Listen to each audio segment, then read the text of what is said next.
What's Good podcast. Are you ready? Your number one source to all the keys in the industry. With Brianna Jovahn. It's the What's Good podcast. What's good? Hey, ladies and gents, this is your girl, Brianna Jovahn, and we are here with another episode of Dallas, Texas, What's Good. I recently, it's so funny for me to say that, I rebranded the podcast. Initially, it was called What's Good Podcast, so I've been doing this for 10 seasons. This is my first time actually saying Dallas, Texas, What's Good, since we rebranded. So, yes, welcome to Dallas, Texas, What's Good Podcast. We're so glad for you guys to be here today. We have a Wildcard Wednesday bonus episode if you've been here, and we have Marian with us. How are you? I'm good. Thank you for having me. Absolutely. We're excited for you to come on and share your story and all of your wisdom. So we're going to get right to it. What we do in every episode is that we ask the client or a guest, who are you? So for you, who is Marian?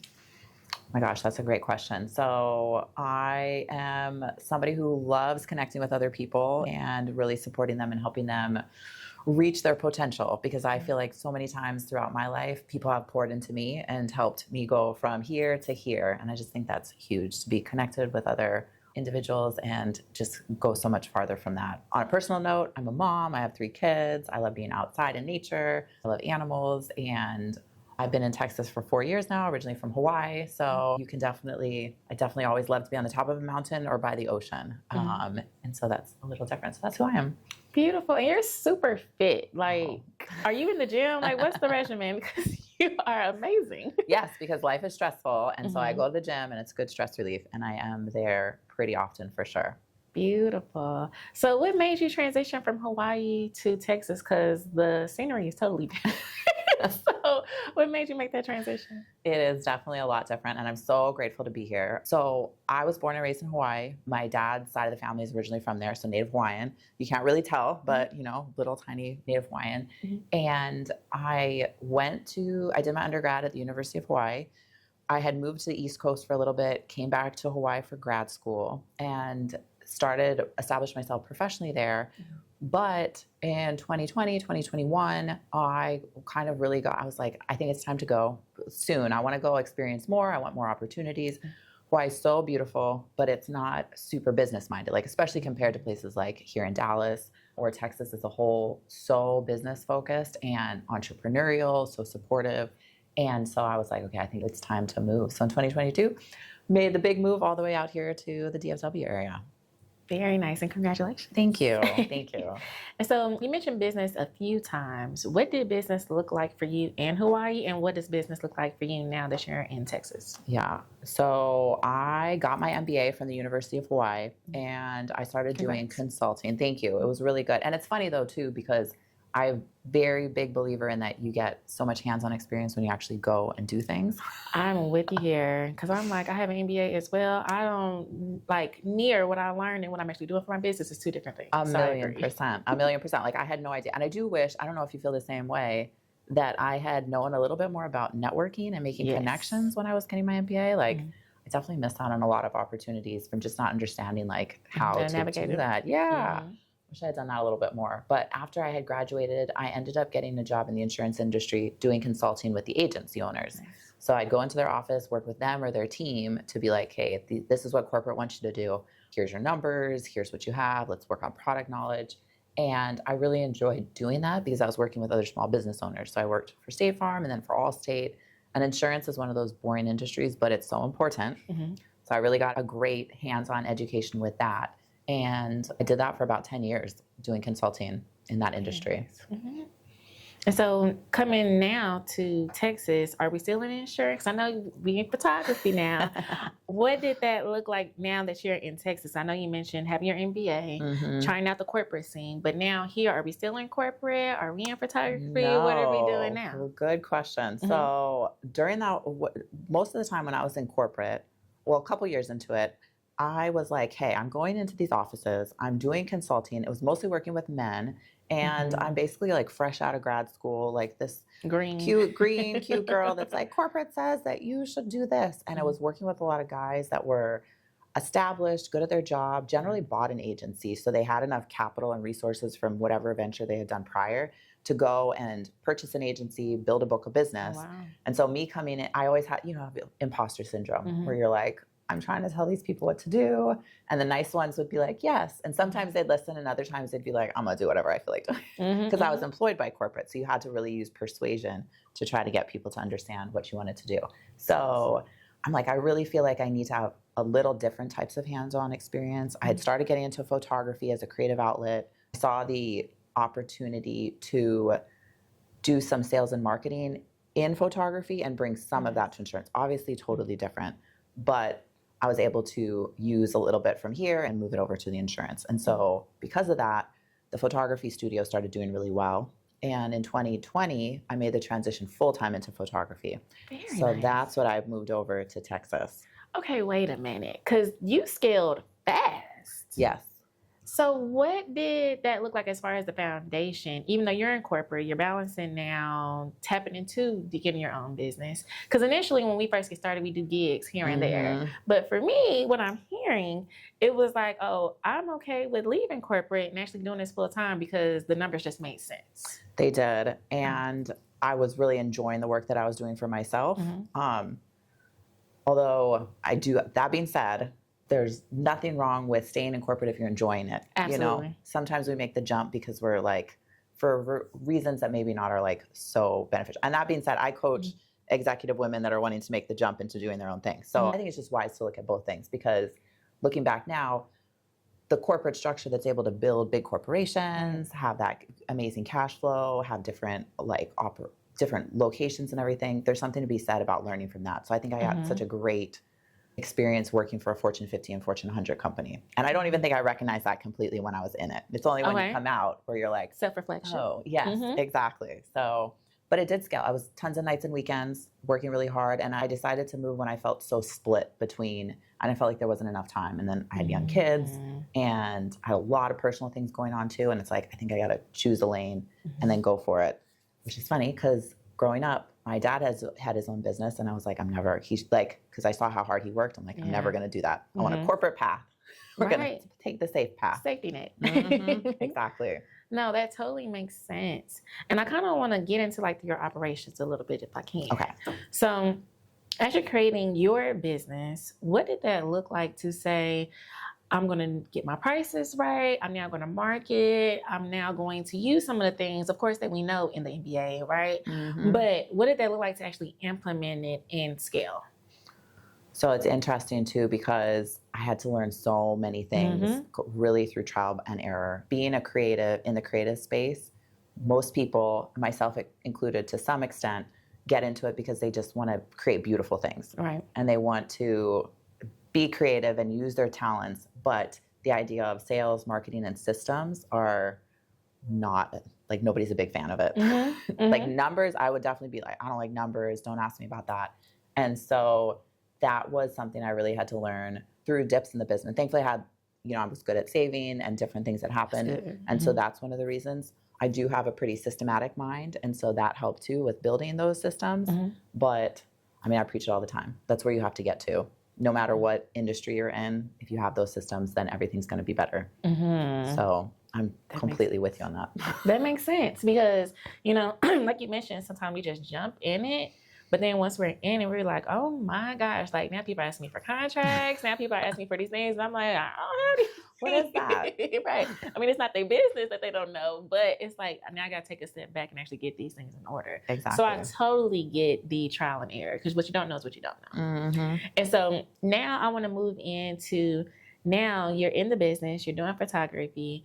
Let's talk about the name of your photography business. Let's talk about who do you actually cater to as far as the services that you're providing. Absolutely. So it's funny how that even happened. And I'm always so grateful because I feel like God points us in the direction that we need to go. And sometimes it feels like stops or blocks. And then once you work through them and look back, you're like, oh, that's where it was leading. So when I moved out to the DFW area, before I had been doing a lot of, let me back it up even more. So back in Hawaii, I had moved from photographing a lot outdoors to photographing a lot in the studio. And that was a weird shift for me back then because Hawaii is so beautiful. So I was like, nobody would want to go into the studio. Lots of people did though. It was one of the reasons the business grew the way it did. And I had to learn a new skill set being able to shoot indoors with lighting, all those technical things. And then when I came out to DFW, I started to get a lot better results from photographing women one-on-one as opposed to families. And so if you had told me before coming out to Dallas, that's what I'd be doing. I'd be like, no, because that makes me uncomfortable. So it's just funny how we get tested and every obstacle is a lesson we need to learn that gets used in the future. So I started working one-on-one with women. And what I realized with that too is that what I'm really doing is helping women see themselves differently. Yeah. So it's whatever internally is going on that they have a block about, or they don't feel beautiful or worthy, whether it's personally or professionally, that's what I get to help them shift in their mindset and their viewpoint. So doing a lot of sessions with women, doing a lot of pictures, creating really beautiful pictures of them. And along the course, I recently had to do a rebrand because I needed to be able to split out like different aspects of the business. So I had like my corporate branch, which is headshots and branding, and then working one-on-one with women a little bit more too. So I've, been able to rebrand and do things differently and but ultimately the whole thread throughout is helping people see themselves differently, especially women. I love that. Okay, so I do have a question personally. I mean, the people may want to know this answer too. So for people who don't know how to pose. Yes. What does that look like as far as directing us? Because let me tell you, I'm a real good hip girl. I'm a real good one of these. Maybe a little leg over the other. But that's how you gonna get for me, not trying to look awkward, right? I'm with you. So now that you're, specifically when it comes to women, what does that look like to actually direct them so they can feel comfortable in front of the camera? 100%. So when I get on the phone with everybody who's about to book a session or interested in booking a session, or if usually we talk on the phone, but if we're chatting over text or whatever it is in direct messages, part of the job of a professional photographer is to make sure that you're totally posed and guided throughout the whole experience. And that's part of something that I've had to learn. So I've done tons of studying, tons of work. And at this point in time, I've been doing this for 15 years. So it's enough time to just get tons of practice with different ages, body types, flexibility. Like sometimes I'm like, you got to go like this. And I'm like, dang, I'm so sore from the gym. I can like barely do it. But you got to arch or, you got to make your face like that. So tons of studying, and I direct people the whole entire time. Very so nice. That's definitely part of my job. And one of the things that I started doing a long time ago is going through all the pictures with people. So that feedback too about like, oh, I don't want to buy that picture. I do want to buy that picture. That's forced me, and it helped me to get even better at my craft because you're getting that feedback and then hearing like, oh, I don't like that. Oh, why don't you like it? Okay, now I know for the next time I'm gonna do things differently. That's good. Okay, so when it comes to consultations, and I don't want to assume, do you, based on what they're asking as far as their needs, do you kind of figure out what bucket that they're most likely to go into? Like, you may not be ready for photos right now. Let's like kind of figure out what your business looks like so we can actually set you up to do photos. Or do we just do photos and coaching at the same time? What does that consultation look like? That's a good question. So it really is based on experience and how I've seen different people, because ultimately my whole goal is to get people results. So whether that's, say it's a commercial or not a business client, just a personal client, their results are probably just to see themselves differently, but they're not going to have to use the pictures as I'm going to put this on LinkedIn. I want to make money because I want to get clients. I want to make sure that whatever I'm spending on these pictures is going to be directly represented in the clients that are coming in. So I'm basically making money off that picture. I spent money here, but this is my return on investment. Oh, that's good. I never thought about that actually. Yeah, you have to think about. So like if you go to a photo session and you're using it for headshots or branding, is every single picture going to return your investment? So that's part of what we talk about too. So part of it, I can walk people through it to make sure, but that's part of too why I charge what I charge is because we need to walk through each of these things so that when you spend money with me, you're going to turn around and actually get it back. Yep, exactly. And if you don't know, then we can work on it together, or maybe that's where it comes in. Go figure your stuff out and come back to me in 2 months. Or what can we work on together, or what do you need to figure out yourself? So that's very good. Okay, so I think that's a good transition now to talk about the Marian Method. Okay, go for it. Awesome. So the Marian Method is my coaching consulting program, and I'm really helping professional women that want to have their own business transition from one side into doing things for themselves. And the reason being is that, and I've experienced it too, there's so much that goes on in our minds about why we can't do it, and especially for women, because I've had people that are like, why not men? I have no problem working with guys, and that's how I started my career. When I did corporate, I'd say 75% of the people I worked with were men. But for us ladies, there's so many things that we are holding, and both professionally and personally, family obligations, stuff that we have to take care of, all sorts of different things, that I just have such a heart for helping women see themselves differently and building that little staircase to wherever they want to go. And that's when we started, we were talking about, I really see things as a staircase. So that's what life is, right? We're just moving forward, and sometimes we go down a little bit, but ultimately we're trying to get further and further to being the best person that we can get. We can be having the best life that we can live. And so maybe we don't stay with that same person or mentor or coach for the whole entire way, but how can I be a stepping stone to the next level for the women I work with? And so that's what I help with: mindset, motivations, systems. Systems are a big one, because not everybody loves that. Sales, marketing, and then really being seen. And that's where the photography comes into play. Because if you can see yourself differently, then you move differently in all sorts of aspects of life. Now, I agree with that, because, they say how, when you feel good, you do good. So I 100% agree with that, because who almost didn't wear makeup today was me. I was like, we just gonna come in, we're gonna be cute, we're gonna make it happen, and we're gonna be natural. But I was like, you know what, let me go ahead and put on a little makeup for the people today. But like you said, it's how you show up, how you feel. I mean, it all goes in one. And so with that, can we talk about like a testimonial or a case study where you've helped somebody with the Marian Method, or even your photography lessons or sessions? How have you taken a lady or any type of client from point A to point B? I have one lady who was about to transition into working for herself, and part of what she needed is a collection of pictures that she could use to post online, and both on her website but also on her social media.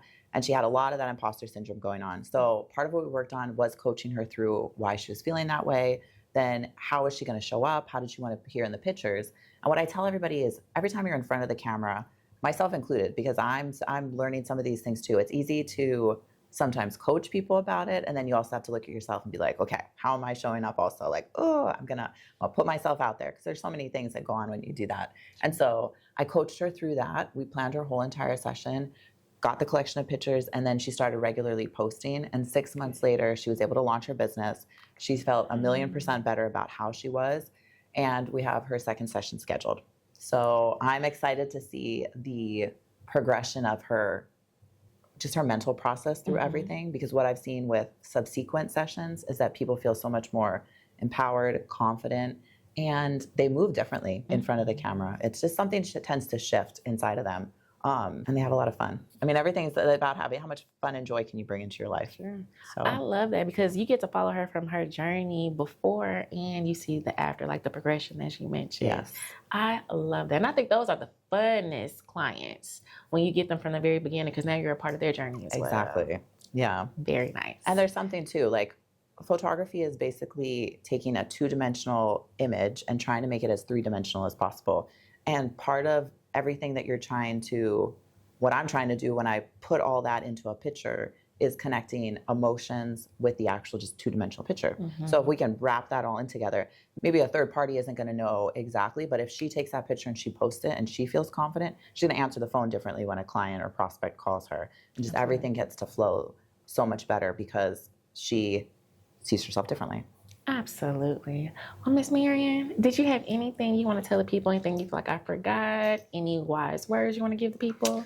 I think especially with being in front of the camera, or maybe even just putting yourself out there. I know what I've experienced is sometimes it's a little scary, or we can hate it, but little steps forward are always make a huge difference in the long run. And so I've seen that in my life. Just do it, either book the session or hire the mentor or connect with the client. And it's scary at first, but whenever we do hard things, better things come from it over time. Very nice. And go ahead and tell the people how they can contact you. That's the website, social media, etc. Check out the marianmethod.com, and then everything else is linked from there. Follow along on social media, and I can't wait to connect with everybody. And I'm so glad that we had this chance to talk a little bit more. Yes, I'm excited. Well, we'll make sure to have all of your links in the show notes. So be sure to go to the show notes and click and support Miss Marian. But we are so thankful for you sharing your story with us, because imposter syndrome is like a huge thing, especially when it comes to women. So for you to help that barrier and close that gap, I thoroughly enjoyed it. And I think anybody could use those type of services. So be sure to support. And again, we want to thank you so much for listening to another episode of Dallas, Texas What's Good podcast. And we'll see you guys on the next episode. Thanks for joining us for another episode of What's Good podcast with your girl, Brianna Jovahn. If you found today's discussion inspiring, don't forget to hit the subscribe button on your preferred podcast platform. Explore additional resources on our website at whatsgood-productions.com and find our social media links listed in the show notes. Stay tuned for more captivating stories ahead. Until next time, stay blessed and keep uplifting your community.